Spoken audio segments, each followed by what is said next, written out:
Let's talk now to Andrew Montford, Director of Net Zero Watch, because there's plenty to talk about this morning, as you might expect. Andrew, very good morning to you. Morning, Mike. I've been talking to people about this new cities plan that, or towns, if you like, that Keir Starmer's got. I'm calling it Starmergrad. That if these towns were indeed erected in 10 different parts of the country, or possibly 100 different parts of the country, you can just imagine how awful they would be, filled with windmills and, you know, heat pumps and all the rest of it. But apropos of that, somebody rang in who I think works in the area, talking about a lot of the money that councils are spending right now on installing heat pumps in social housing, which I kind of didn't know. I mean, you may know more about this than I do, but seemingly they're spending an awful lot of money on a sort of compulsory installation into sort of 80 and 90-year-old homes of heat pumps that don't really work very well in them. Yeah, I mean, the cost of the heat pump, as I think you and I both know, Mike, is very high compared to a gas boiler. Yeah. So what they're doing then is they are the councils are installing very expensive kit, which will deliver more expensive heating bills going forward. This is a win for nobody except the heat pump manufacturers, really. Right. So, yeah, that's a huge problem. That one is one huge problem. The government's also announced new investment aimed at supporting clean energy manufacturing and skilled jobs, although we learned today from the Telegraph that a skilled job includes somebody who might be a dog walker or a DJ, so not quite sure what skilled jobs they're actually going to be bankrolling here.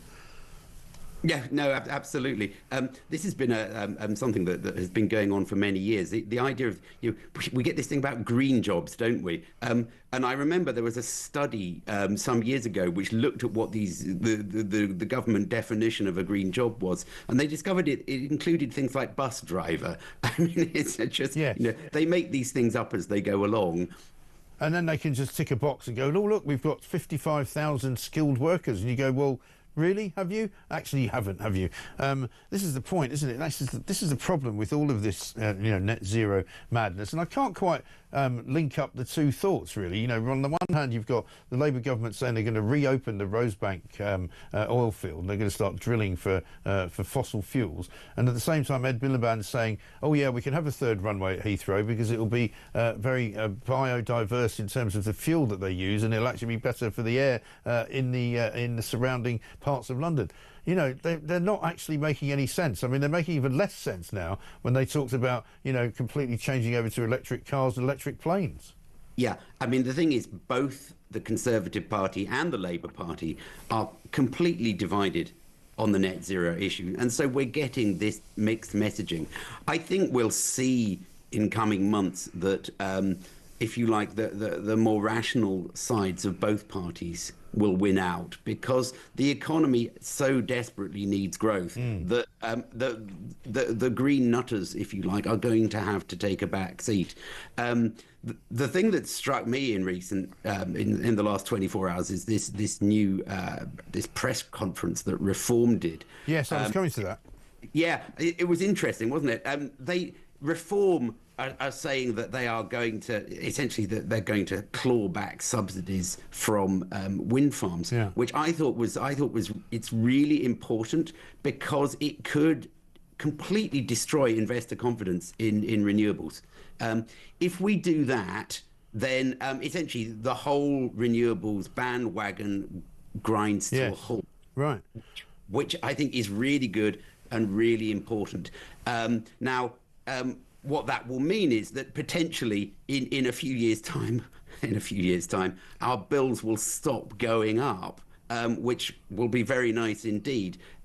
So, you know, Reform may have done the country a great service there. So you think that this might make some of these green energy companies sort of take a double step and go, hang on a minute, maybe we shouldn't be investing as much money as we're about to, because we might have to give a load of it back. I mean, Richard Tice yesterday basically said that net zero policies are solely to blame for higher energy bills and deindustrialisation in the United Kingdom, and it's all a massive con. He and I have had these conversations many times. I completely agree with him. And not only will they claw stuff back, but they will basically completely and utterly scrap all of the targets. And I did, this is just to prove that I'm quite a boring individual at times. I was driving through the Rotherhithe Tunnel last weekend, and I thought as a sort of as a piece of research, which I could then report the next time we talked about this, I counted the cars coming the other way, and I counted about 110 cars, something like that, and only about 6 of them were electric. And that's in London, where many people are much more green than they are in other parts of the country. So if you take that as I know it's a very small sample, it's just one individual situation, 6% of cars are green, is what that tells me.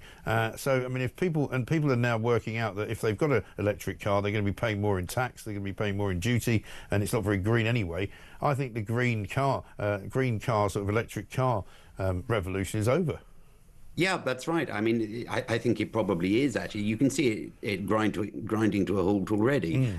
You know, the price for second-hand EVs has fallen through the floor because nobody wants them. Right. So, yeah, I don't think the country can afford to go on expanding EVs. I think, you know, EVs, I think, have been a toy for rich people, and the number of rich people in the country is declining quite rapidly. So you know, the market for EVs is declining too. So yeah, I think that will grind to a halt too. We really need people to get serious about net zero policy. The thing I found refreshing about the reform press conference was that there was no pandering to the green blob, and all politicians pander to the green blob, and that has to stop. Yes. Well, I had Nigel Huddleston on this week, the Tory MP, and I said to him, and he was talking about, you know, returning to proper conservatism under Kemi Badenoch and forming a proper opposition and coming back at Labour with a full-strength team. And I said, oh, good. So does that mean you're going to give up on your net zero commitments? And he was very woolly about it, and he wouldn't say that he would. And that's the problem. I mean, again, this comes back to the divided party, doesn't it? You know, people don't want to step out of line on this because, you know, they might upset the other wing of the party. So it's safer to be woolly or to say nothing at all. That has to stop. I think any party that wants to be successful at the next election has to take a firm stand on this. I think parties, you know, the Conservative Party are going to have to face down, you know, the Conservative Environment Network, you know, the grouping of green-minded MPs, and just say, guys, be quiet. Leave and join the Liberal Democrats if that's what you want to do. But we are now going to adopt a rational energy policy. That's the only way we're going to save the country. Yeah, I think that's absolutely